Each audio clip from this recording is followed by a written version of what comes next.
In this video, we're going to talk about area as it pertains to lower and upper sums. We're all familiar with area as it pertains to Euclidean geometry, especially figures like a rectangle or a triangle or any of these polygons down here. We're able to split up shapes into smaller ones like rectangles and even triangles in order to find area of those shapes. But as we also know, not every shape can be broken up nicely into triangles and rectangles. So what ancient mathematicians did is they started developing this thing called the exhaustion method, which does sound exhausting. Essentially, it's a process in which you can estimate the upper and lower bounds of what the area could be by dividing up that figure into smaller rectangles or smaller triangles. So if we take a look at this circle right here, what the exhaustion method does is, if you notice that there are lines all the way on the outside and kind of connecting lines all the way on the inside, and in between are like slices, they're triangles. So what they would do is they would split up a shape into however many triangles or rectangles, and they would do it for the outside. So they would trace a perimeter that would touch the outside of that shape, and they would find the area of the outside polygon, and then they would do the same thing, but they would inscribe on the inside instead, and then they would find the area of that. So the area of the actual shape, this circle here, had to lie between the area of the inside and the area of the outside. So that's where we start to talk about area in calculus. So this idea is applied to finding the area under a curve, but chopping it up into rectangles. So an example of this looks like a function. So let's say we have this negative parabola, negative x squared plus 5, and I want to limit it between the x-axis and between x equals 0 and x equals 2. And depending on the number of rectangles that you want to produce, you can figure out the area of all these little rectangles underneath the curve and all of them right on the outside of the curve. So here I have 5 rectangles, something that we would call n equals 5, and I could approximate the area. In fact, when I do this, I get an area that's between about 6.5 and 8, and that's kind of okay. But if I decided to make 20 rectangles or 100 rectangles, I would get closer and closer and closer to that area approximation that exists under that curve. So obviously mathematics has advanced enough beyond just estimating the area under curve using rectangles. We use something called the upper and lower sums. So you might guess that upper means the rectangles above the curve and lower means the rectangles below the curve. So the way that this works is that we have to have a non-negative continuous function, so that would be y equals some f of x, and it's bounded below by the x-axis and between some x equals a and x equals b value. And something that comes in handy that we're definitely going to need is this delta x. So delta x is your b minus a, so your upper minus your lower x value all over n, where n is the number of subsections or those rectangles that we're going to create under that curve. So this being something about a sum, we are going to use sigma notation to indicate the lower sum and the upper sum. So the lower sum is a lowercase s and the upper sum is a capital S, which is very fitting and easy to remember. And we're still going to use this I and n summation notation, and notice that we have a function right after it, so f of m subscript I and f of capital M subscript I, and then they're multiplied by that delta x, remember from the last side, which is b minus a over n. And so that function of that lowercase m is the minimum value, so that's going to be your lower height of your rectangle that is inscribed, so the lower guy, something like this. And the f of capital M of I is the maximum value, so your highest value of your upper or your rectangles that go above the curve. So if we can get an approximation from the lower bound and the upper bound, that gives me a pretty good idea of what the area of that region will be. All right, let's take all that information and apply it to an example. So let's take the function f of x is equal to x squared, so a parabola, and let's bound it by the x-axis and between x equals 0 and x equals 2. So I'm going to be looking for two different sums, one for the lower sum, or the inscribed rectangles, and one for the upper sum, which is the circumscribed rectangles. The first thing I want to do is find the value of my delta x. So remember that's b minus a over n. And so that 2 is my b value and 0 is my a value. So 2 minus 0 is 2, all over n, which I don't know yet, but I will use. So my delta x is equal to 2 over n. So delta x was part of the summation equation, but so was f of either lowercase m or capital M.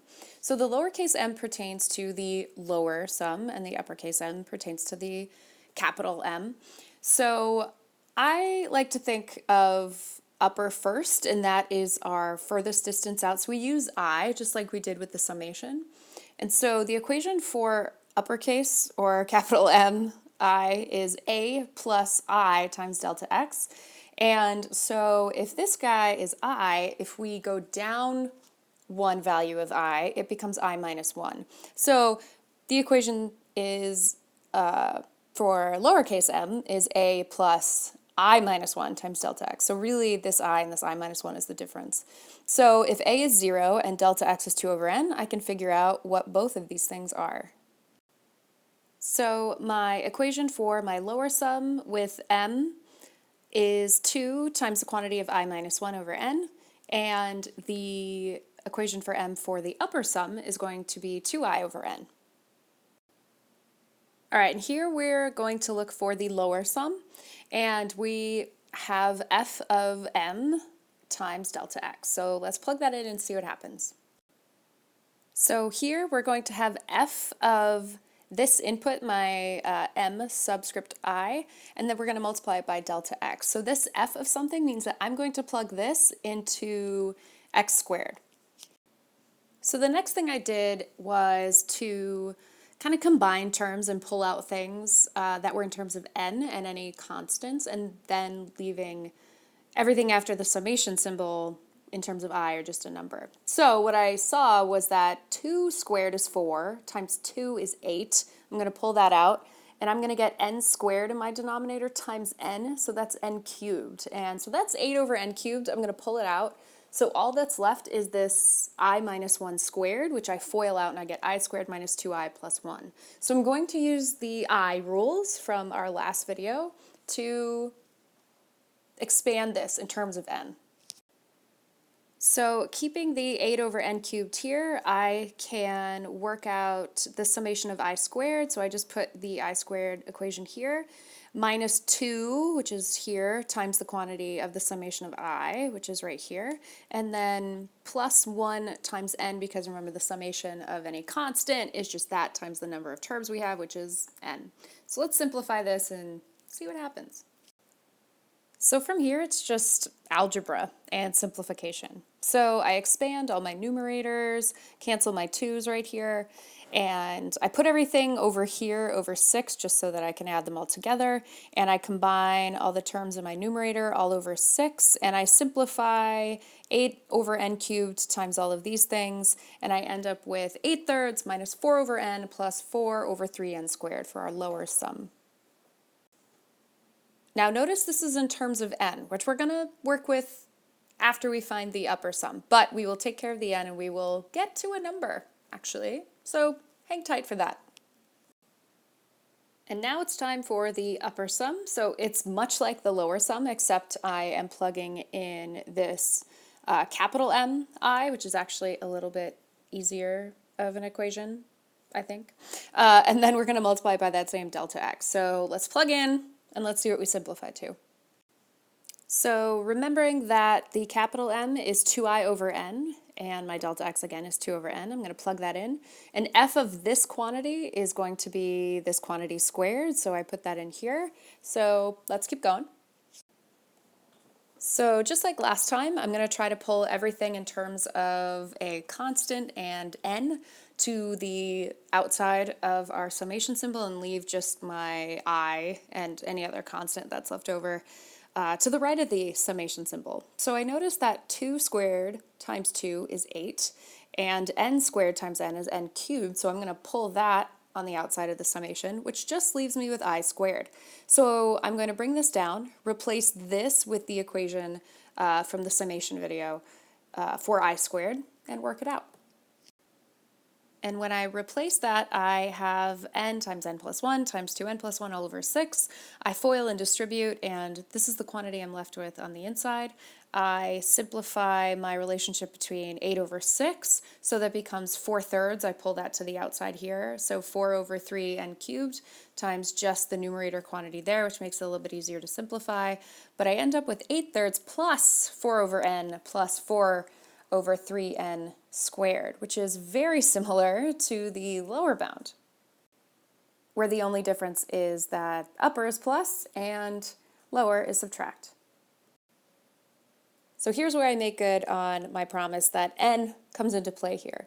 Now, what I'm going to do is I'm going to plug in a number for n. So let's say I plug in 4, that will give me 4 subregions or 4 different rectangles. I could plug in 100, I could plug in 1,000,000, or I could plug in the biggest quote-unquote number, aka not really a number that I know, which is infinity. But I'm going to take the limit as n approaches infinity. So I'm wondering, like, how far can we go? So if I apply the limit process that we used last chapter, I actually end up with 8/3 for both the lower and upper sum limit. So that must mean that the area underneath that curve, bounded by the x-axis and between x equals 0 and x equals 2, is 8/3.